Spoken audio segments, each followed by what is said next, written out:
Demain, Christian Estrosi a rendez-vous au ministère de l'écologie. Il doit rencontrer Jean-Louis Borloo pour évoquer la question de la dépendance énergétique du Sud-Est après la gigantesque panne d'électricité le 3 novembre dernier. Et si la solution venait du soleil, dans les Alpes-Maritimes, beaucoup de particuliers ont décidé de s'équiper de panneaux solaires pour alimenter leurs chauffe-eau. L'installation reste coûteuse, mais les aides existent. Jean-Bernard Vitiello, Gérard Pilan. C'est vraiment une vitre... Des copropriétaires rayonnant de satisfaction. Ils ont fait récemment installer sur leur immeuble de Nice Nord des panneaux solaires thermiques branchés sur les chauffe-eau collectifs. Le résultat a l'air immédiat pour leur portefeuille.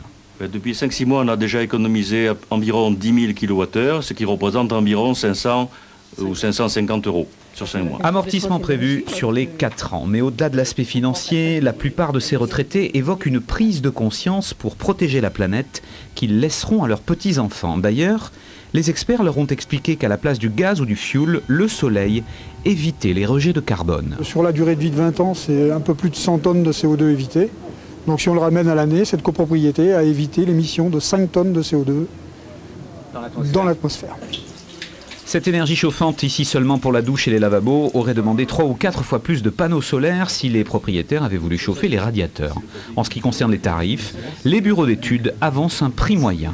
On a une fourchette qui se situe entre 1 000 euros du mètre carré jusqu'à 1 400 euros du mètre carré pour une petite installation.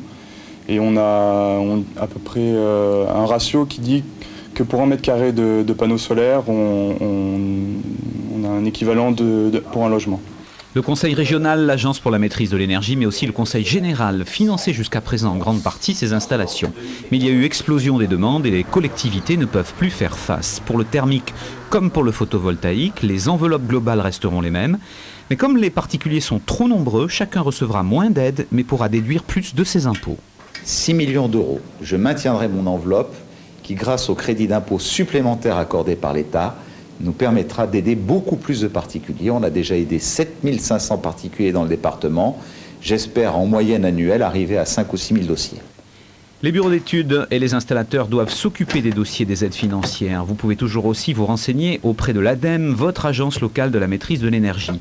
Reste à savoir si cet engouement pour le soleil et son énergie vont durer. Il y a eu un rush avec l'augmentation des prix du pétrole, mais certains professionnels craignent qu'avec le gasoil qui redescend à moins d'1 euro le litre, les particuliers hésitent à nouveau à modifier leur chaudière.